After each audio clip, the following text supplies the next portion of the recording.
Давайте четко по шагам посмотрим, сколько пробуры скважину, сделать изыскание пробуры скважины, это максимум 2 месяца. Кийикле улы халкы ише тұрған суға бәйлі проблеманы хәл итүні үрнәктілер яңа күпір төзүні сұрап депутатқа мөрәҗәгать итә. Кийикле ул җирлегеннән килүче делегацияны депутат Айрат Хайруллин игътибар белән тыңлый, үз тәкъдимнәрен дә җиткерә. Можем сказать, что сегодня для района при постройке мостов они на первой очереди стоят.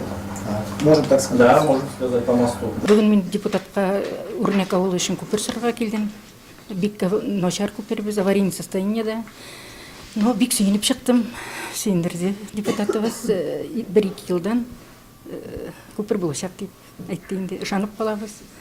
Депутатка кабул итүгә 14 кеше язылган. Гражданнарның гөзерләре, мөрәҗәгатьләре төрле. Алар торак шартларын яхшырту, тарихи объектларны төзекләндерү һәм башкалар. Решение вопроса деп коэффициент полезного действия, анда тоже бийик, 70%-тан артык. Ну, кайбер сораулар, менә мин дә бүген сезгә пример китердем. Кайбер сораулар, алар, конечно, решение тапмас. Программалар бар, киргиз ул программаларга.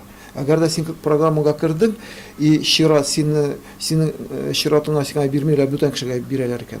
Конечно, анда уже без катнашабыз да и что называется, добьемся законной справедливости и восстановим права. Кабул итү барышында районның рәсми затлары да катнашты. Кайбер мәсьәләне хәл иткәндә аларның җаваплары тыңланды. Депутат бөтен мөрәҗәгатьләрне язып алды. Аларны өйрәнеп, закон кысаларында хәл ителәчәген белдерде.